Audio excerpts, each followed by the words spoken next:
Well, after watching the film, disappointed that after all the time we've been working to go to our first game, we didn't play as clean as we want to.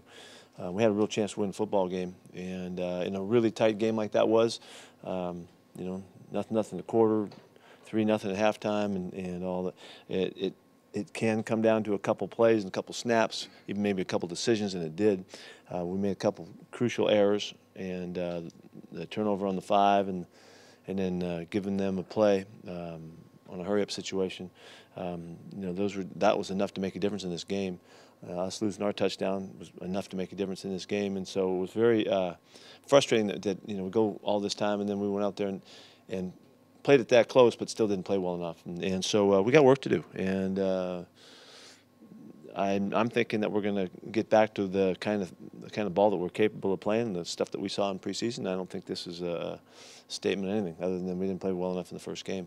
And I got to give it to them. They're a very good club, and they did a nice job. And a couple critical areas that we didn't come through on was really the third down stuff, and we'd love to get those 2 red zone shots, again, and it would have made a difference. So. We come out of it pretty healthy and in pretty good shape. There'll be some guys that you might ask about, but we'll be really anxious to get back to playing ball and playing here and getting this home opener underway. What did you see with the offensive line, looking at the tape? No, we got better during the game. We protected much better as the game went on, and just right out of the chutes, we just missed a couple opportunities to do things. We made a couple mistakes, really, the errors that we had, and then also I give it to. Daniels, he played a heck of a football game, and he gave us some problems, and we didn't deal with him as well as we thought we would.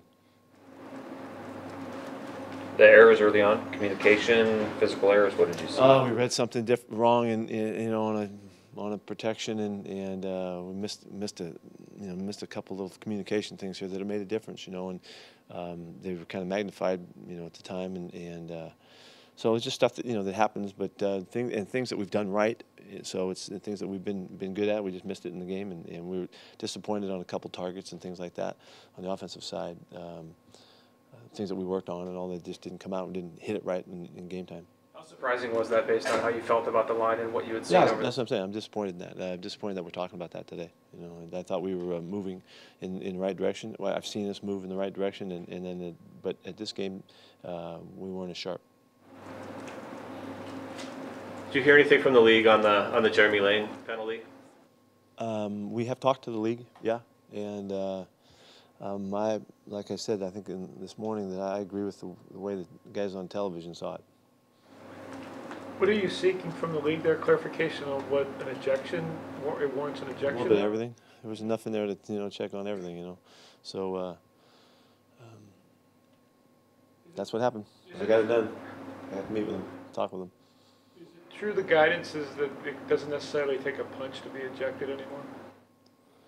Well, in the specific area of punching, you have to make contact, I don't know, there's other, I think there's probably some things they might see that might not be called a punch, but it could be a kick, or it could be, the other little interpretations that they could see. It could warrant ejection. What was Jeremy's take on that whole incident? No, he's really disappointed. He's disappointed that he hurt the team, and he hurt the team because he couldn't play. And that sends us into a whole different level of substitutions and things like that, and it weighs into special teams and all kinds of stuff. With the limited rosters that we have, and so he felt terrible about it. Did you feel the performance of Chris Carson and Eddie Lacy and how they played when they were in there? Well, they both had their moments where they had good spacing and they did a nice job running the football. I thought Chris got a little bit more room and took advantage of it.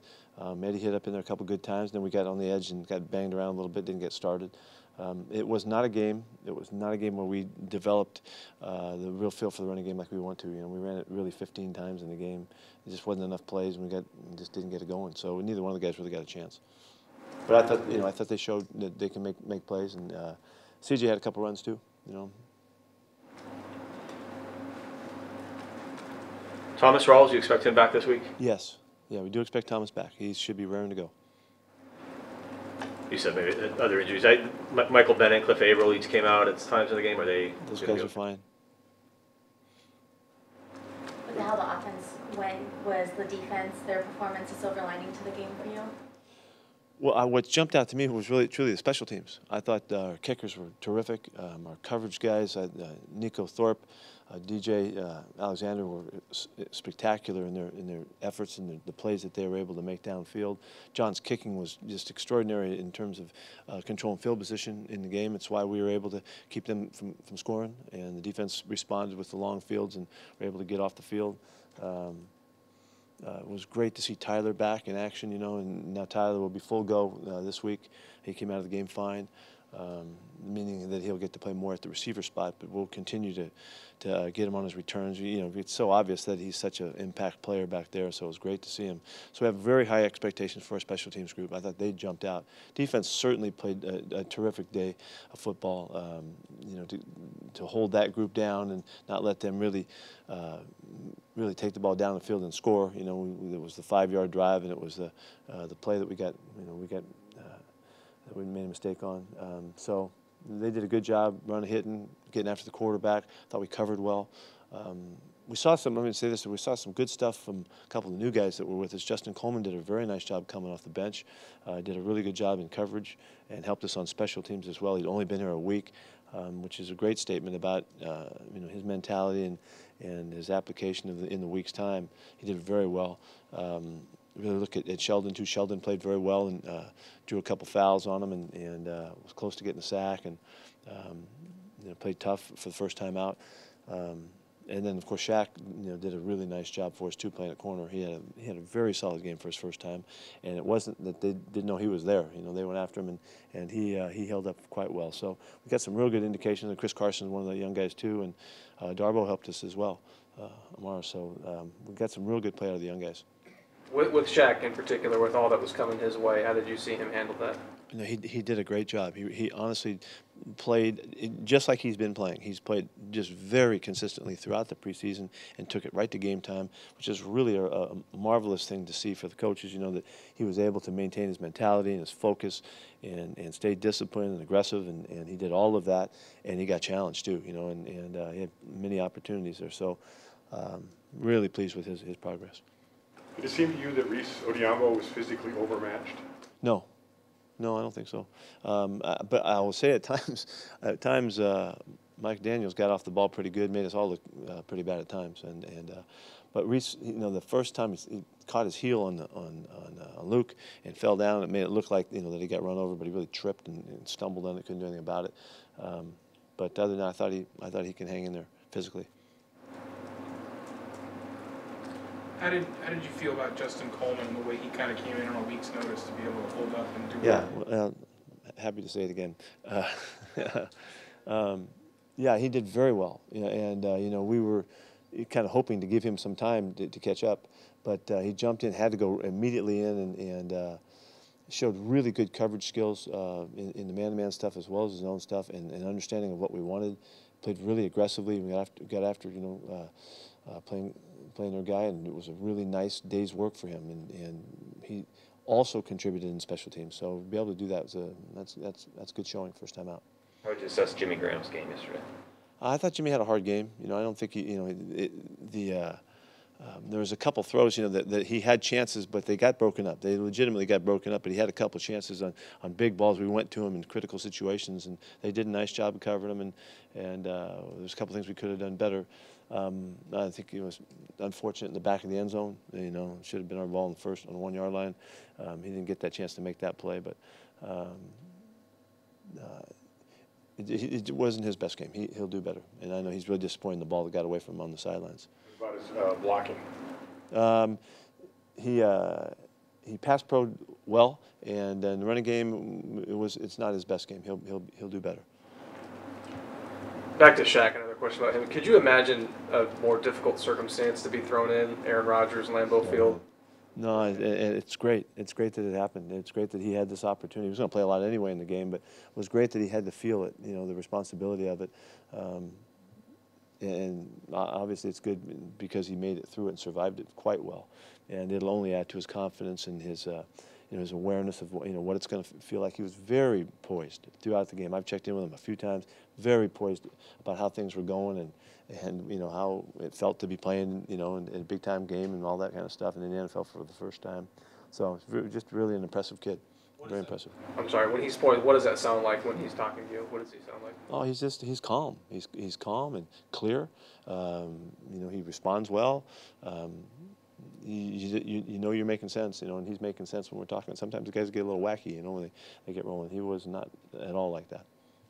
Terrence Garvin, and how did he fit in with the rest of the defense? He did a nice job. He really looked the part playing for us, and in particular in his drops, and made some nice tackles and fit in very well. What was you mentioned that Garvin was the last guy who didn't get off the field on the touchdown pass by Rogers, the free play. What was his responsibility and what happened? He just needed to make it off, and the coaches, we take responsibility for subbing at a time when they did take advantage of it. We subbed throughout the game. We're very, very clued into it, and then on that one right there, they got us, and they outdid us. They got the ball snapped before we got it. But more importantly than that, we didn't get back in coverage, and they beat us. It would have been a 5-yard penalty because he didn't make it off. We just wish he would have broke the tape like he's finishing the 100-yard dash, and because that's what it was needed. But more than that, we didn't execute the defense. You had some success offensively going up tempo, which leads to the obvious question: should you go up tempo more or whatever? What's your general view on that? We always know that we do well in those situations for the most part. Sometimes it behooves you to play that way, and sometimes it doesn't. Russell's very good in that mode, and we've practiced it throughout the offseason, and we like going there. There is some concern when you have a really explosive offense on the other side and the quarterback that can do a lot of damage, and so we play the game a little bit in that regard. When it was time to, we did, and we were very successful. I love the execution at the end of the first half. I think that was about as good as we can do to take advantage of the clock and all that, and then get down the field and have shots at the end zone and score. And then you saw us go once we had to in the fourth quarter. We were very effective there. How do you sustain or even try to get the running game going if there aren't running lanes there? Do you just pound it and keep doing it as a principle? Yeah, no, we just stay committed to it. That's all. We just stay committed to it and keep making it work, make it happen. That's we've never not been committed to it. Last year was the hardest ever for us, of the years we've been here, and part of that is Russell's availability. Russell makes a difference, and obviously he did again yesterday. But it's just staying to it. This was I don't want to go here because you've heard me say this before about the third down stuff, but you hit 25% of your third downs. It's really difficult because you don't get the next first down, and that's when all of the mix comes and all that. But we came up very short on third down in this game, and that causes you to be in a different mode, and that's why you get 40-something plays instead of a full boat of plays, and that's just unfortunate. When you look at the type of game that Earl Thomas had, and you talked about him all the way throughout the preseason, seeing him over 60 minutes and the way he plays, how big of a factor it is having him back? Yeah, he was really good yesterday. He was good attacking the line of scrimmage. He made 2 or 3 open field shot tackles, for no gains. He was there on the deep ball a couple of times, had a pick on the one play that was called back. He ranged well, had a great hit on the running back coming up the middle. He just played a terrific game, and that's what we've been seeing Earl do in this preseason. And it's no surprise that he was able to carry it over to game time. He was on fire. They played great, so it makes a big difference to us. Yeah, he's a guy that can separate from the rest, and he certainly did that yesterday. What was your general assessment of Russell and his day and how he I thought Russell played well. I thought Russell, under the circumstances of the way things were happening, he did a really nice job. There was a couple throws there. He had a pinpoint shot, that for a touchdown to McAvoy. Just a little bit off, and the deep ball to Lockett was really hampered by he got grabbed and threw off the timing a little bit. So, but the resourceful plays that he had to make with his legs running and also moving and making first downs with the throws, he made some great throws, and the guys made great catches and adjusted beautifully on the move and stuff. So that a lot of really positive things showed there, but not enough balls, not enough throws, not enough plays, and unfortunately the third down stuff didn't give us that opportunity. So he needs to help us on third down as well as everybody else, and so he's the first one to tell you that. Beyond the interception, how did Nas Jones play? He did fine. He did a nice job. Nas continues to hold up his own, so that's a real positive sign for us. And again, that was a great play in particular, but I think that was his first play on the field too, was it not? He's going to be able to help us. Do you think Ethan Posick might be part of the O-line answer sooner than later? Ethan's right there. You know, he's where they're looking for his opportunity. He's done well, as has O'Day. You know, and both those guys are right there. And we know, like I told you, that the competition at these spots is ongoing, and that's just because the guys have worked hard and they've earned that opportunity. So I don't know when we give guys the chances, but we already talked about it. We talk about it every week, and so Ethan's done a nice job, and he showed great versatility. Anything else? I'm looking to you, Dave.